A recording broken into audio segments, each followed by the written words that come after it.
So let's talk about transitioning into sales leadership from, appointment setter or closer to setter manager or closer manager, closer leader. It's a lot simpler than a lot of people might make it seem. And there's really three things that we're going to talk about that can help you make that transition and make it pretty much a no-brainer for the business owner to put you in that position. So if you do these three things, you should get into leadership fairly quickly. And I've worked with people that have gotten into leadership within 1 month on an offer, 3 months on an offer, 6 months on an offer, just depending on what it is they wanted and if it was in alignment with their goals.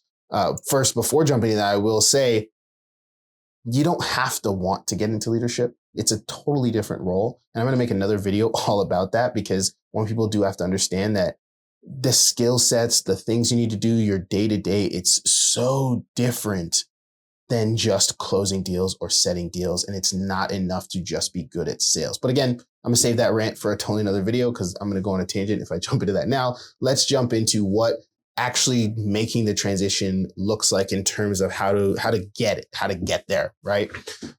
First thing you want to do is lead before being given the title. What I mean by that is, one, you have to be a top performer on the team. You don't have to be number one best person they've ever heard of or seen on the team. And in some cases that can actually hurt you. And I'll talk about that in a second. But you want to be in the top, depending on the size of the team. If there's 2 people on the team and you're number 2 and you're the top 2, then it probably isn't enough, right? But then again, the business probably isn't even ready for a team leader at that point anyway. So that doesn't really matter. Moving on. You want to be the top performer on the team to the point where the feedback and the advice that you give makes sense for people to listen to, because you're going to want to give coaching. You're going to want to lead. You're going to want to help and support the team where you can. You're going to want to put in the extra work, which is giving feedback on calls where appropriate, which is positively, commenting on end of day reports, which is pairing up with people on the team, doing role plays with them, where it makes sense when you guys have the free time, and bringing up, elevating the overall skill set of the team. You want to make sure that what you're doing is good, so that when you pass on that information, nobody's going to question, hey, why should I listen to you? I've had people on teams where they were the worst performer on the team trying to give feedback, trying to give advice on the team meetings. And it's like, no, no, don't do that. Don't because no one wants to listen to that person, and it just doesn't make sense to listen to that person. So make sure that you're performing at a high rate, at least like the best, if not like one of the best on the team before you start giving feedback. But once you are, then you're going to want to just start leading, start taking the role. Sales leadership is something where you really don't just get it. Like, you're not going to be performing really well, crushing it, and you not in most cases, leadership isn't just going to come to you and say, hey, can you lead the team? It's usually something that you have to show not only performance, but those leadership qualities as well, because the top sales guy doesn't always make the best leader. Again, saving that for the other video. That being said, that's the first thing you want to do, is lead first.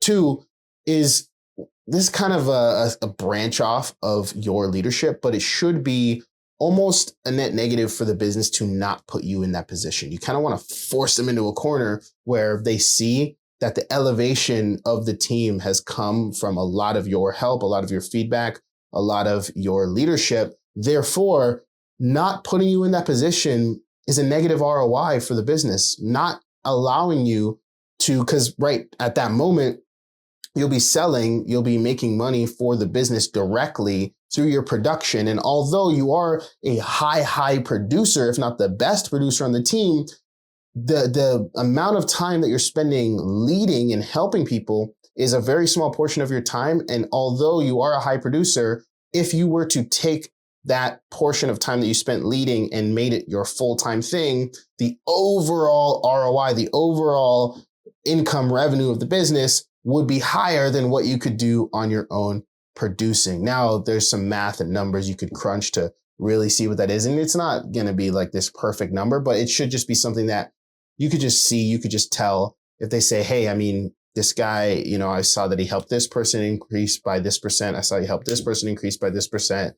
And you can even bring those numbers to your leadership. And based on that, I mean, if all he did was lead the team and add 1 or 2 reps every month or two, or whatever that scale number is for the business, it would make sense. Like the company would grow a lot quicker than what it is we're doing now. So you want to make it almost a no-brainer to put you in that position, because the business is losing money by not putting you in that position. And the last thing that you really want to do is, communicate your desire, make a deal, right? I'm always a big fan, and this is just transitioning to different positions in general in this space. You always want to set targets so that you can earn or create the position, right?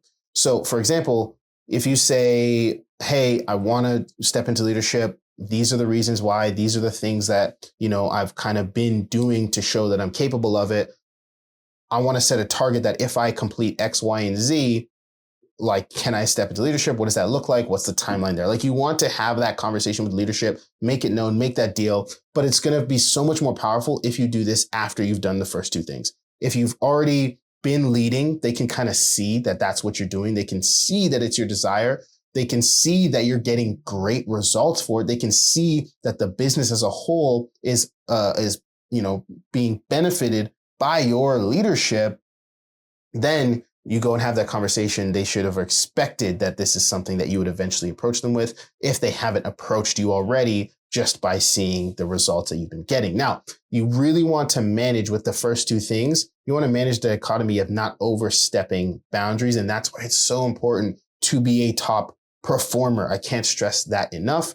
And in your one-on-ones with leadership, hopefully if you've got good team lead, you guys will be doing one-on-ones pretty consistently here and there, whether it's weekly, bi-weekly, monthly, whether it's with the CEO or the current manager. In those one-on-ones, show that you don't just care about your performance, that you care about the goals of the team and the company as a whole. Start asking questions about, maybe leads and what we could do as for the whole team to improve, get to the next level, team targets, company-wide targets. Start having those types of conversations in your one-on-ones, and and the business owner or whoever is leading will see that those are some of your intentions. Those are some of the things you could do to start getting into a leadership role in your company. Those are some of the things you can do to be the obvious choice in transition. And if you do that, getting there should be very, very, very simple. The hardest part is obviously going to be making sure that you perform the best before you start giving advice. So work on your skill set, work on your pipeline, work on those things. The rest will fall into place. Hope that helps.